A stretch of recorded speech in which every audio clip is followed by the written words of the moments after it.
how do we, Zach, adapt right now? Things are moving quickly. How does a professional who wants to stay relevant, keep growing, and win, and lead well, how do they adapt to the AI tools and advancement? What can they begin doing now? Okay, first, I will answer this question, but here's my very hot take, which is, and I fell into this. I wrote a paper called The Adaptability Trap after I was also guilty of telling everyone about adaptability. And then we started doing some research for the book. And I realized like a couple of things. So one, we asked a bunch of people, we asked this control, we did this experiment and asked a bunch of people to describe their least favorite friend. And the results came back basically describing a chameleon. The least favorite friend is an important caveat, right? It's not your enemy. It's someone that you like, but the person. Yeah, it's a very good distinction. And people cannot stand the friend of theirs who has all the qualities that they would want in a friend, but always says the right thing, or always says the thing they assume they are saying to appease everyone else. And the word cloud sort of formulates around this idea of infinite adaptability. But hold on a second. This is great. I love that you're pushing back a little bit. Right. But what you just described to me is not adaptability. That's manipulative. Yes? No? Well, it's manipulative. Like the friend who's always trying to do that is a deeply insecure person, it feels like to me. Adaptability is an attitude. Maybe, but let me push back on that. So if you say, hey, do you want to go hiking today? I go, sure, yeah, I love hiking. Let's go. Do you want to? I wouldn't say that. Okay. Because I don't like hiking. All right, but to my point. Yeah, fair. And I actually don't either.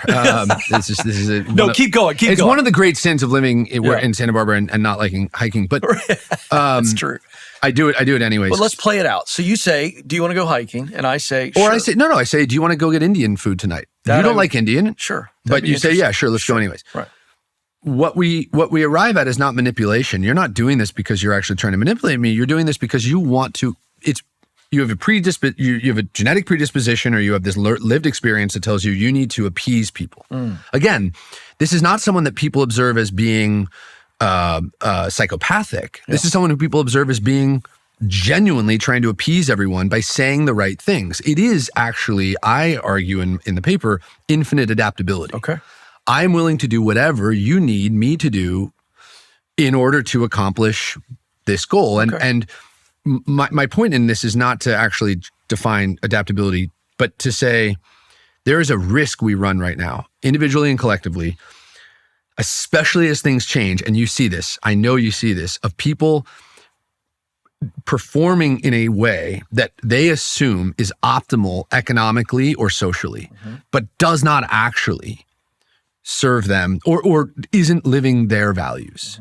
And the problem here is that we've been trumpeting adaptability for so long that we've created this world where increasingly people seem pretty willing to do whatever it, quote unquote, whatever it takes. My argument in this adaptability trap paper is that what we need now more than ever are individuals and companies who are anchored to their mission, vision, and values, who are very unwavering in what they want to accomplish, what they stand for, and what their sort of vision is for the future of themselves, individually, collectively. Because we need to be very adaptable to the ways and means. And I caveat all this to say, yes, adaptability is great, but you should be anchored here, mission, vision, values, and you should be adaptable here, how you get there. Yeah, I agree with that. What it is you want to accomplish shouldn't change just because OpenAI just launched a new model or Anthropic just opened co-work. That's happening all the time right now. All the time around the world, every time the research updates, someone goes, I know what I want to do now. Right. And I go, really sit and think, because next week there's going to be a new update. Paint a picture in your mind of the life you want to live, what it is you stand for, what you think your purpose is, what you want to accomplish, and then be super adaptable to how you arrive there. Right.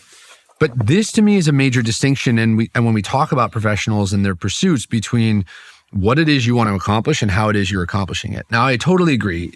In the workplace, if you're clear on what it is you want to accomplish as a company, you should be super adaptable to that. And if you're really clear on what you want to accomplish as an individual, you should be super adaptable to what it is you do. But I just draw this distinction because I think so many people right now are chasing the latest, greatest, and missing the fact that, like, the horizon, the point on the horizon doesn't actually have to change that frequently. No, I appreciate that. It blows my mind that there are companies collecting your personal data, like your name, address, even your family connections, and selling it online. That's why I use Delete Me.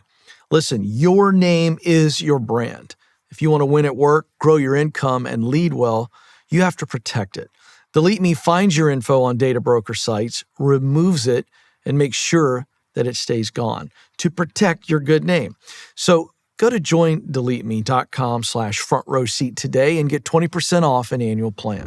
What are the skills that you think people are going to need to add to their tool belt or make sure they're sharper if they already have them so that they blend? I don't even want to use the wrong word because a guy like you will take a word and what I'm trying, and I love that, but what I'm trying to get at is pedantically annoying. No, but I mean, words matter. Yeah, they do. What I'm getting at are what are some skills that would behoove all professionals to be thinking about as AI advances in the workplace? How's that? Before we go any further, words do matter. I'm so glad you say that. Yeah. And I cannot stand the point we have arrived at. Part of the reason that I just post so little anymore on social platforms is I go there and I'm like, we have one of the issues with slop, and it's slop is slop, whether it's AI or human built drivel, is that people now say the thing that sounds good to everyone else, but actually has no real meaning. Right. Things like humans should always be in the loop. People say this. Right. And then it gets 1,000 likes and everyone goes, yes, this is how, and I go, no, I don't think a human should always be behind the wheel of a car. I'm just not sure you actually are thinking about what you're saying. We don't need to be in all quote unquote mechanical loops. There are plenty of places where you do not need a human to intervene because human intervention will lead to catastrophic failure, or simply the fact that it's a job that we wanted to fully automate a long time ago because it's super dangerous or it doesn't pay well, whatever it is. And this is part of, anyway, that's a separate aside. Skills. I think A1, the one we talk about in the book and the one that I remind all young people ask me all the time whether they should study in college. Now, we can go back to this. What they're asking is how do they make a lot of money? Because they are terrified about the impending affordability crisis. And I feel like I now have to just remind everyone that like the reason we're at an affordability crisis is not that we can't do things inexpensively, it's that we choose not to. It's not a technological failure that we have prohibitively expensive housing, prohibitively expensive healthcare, prohibitively expensive education. It's a policy failure. And we need to put incredible pressure on policymakers to fix that. But when I tell kids that, then I say, I also have bad news, which is what you study doesn't matter. There is a very low likelihood that your major will define your economic outcome unless you study math at Harvard or Stanford, in which case then you can go work at a hedge fund. And if you're going to go to a random college, pick a place on the map, and you're going to study anything, study something you love. Study something that you are willing to be excited about, not because that thing will get you a good job, but because that thing is intrinsically exciting to you so that you can taste mastery, which is not something we ever challenge high schoolers to experience, or not often, I should say. Only if you're an elite athlete or only if you're an elite student do you really taste what it is like to work very, very hard in pursuit of getting better. Mm-hmm. So do that. Go to college and study something that you can be excited about for the pursuit of that study, because when you graduate, your employer is probably not going to care about your skills, but they will care about your ability to acquire more skills. And this is also true for adults. No matter where you are in your professional journey, your ability to acquire more skills has now never been more important because the thing that got you here is not going to get you there. Give me some of those skills. I mean, truly the ability, well, in this case, the ability to learn new ones, but one of the most important skills now is sort of like this new rise in agent coordination. People are building agents all across websites. Exceptional writing, it turns out. I've never seen more companies hire copywriters. And you can look on LinkedIn, you can look on Indeed. There's this crazy rush to hire really good copywriters. Content creators. We're in a room full of people who have exceptional taste, who know very well how to line up a shot. And there's like this new interest in creating deeply human experiences. And there's like this skill now associated with taste that we didn't know how to define previously, and we're starting to define better, especially in media. There's this incredible new emphasis placed on what we used to call soft skills and now placed on human skills, or whatever, I call them all sorts of things. I tell most people, like, comedic timing has never been more valuable in a lot of spaces. Like, understanding how to toe lines on what's inappropriate and what's funny.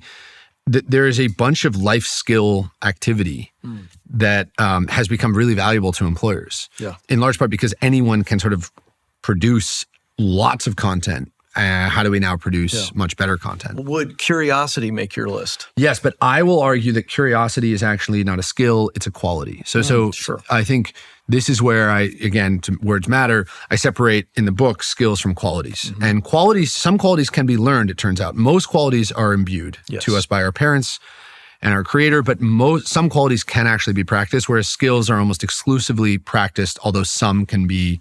Tiger Woods was born to swing a golf club. Most of us have to try really hard, and even struggle. then, right?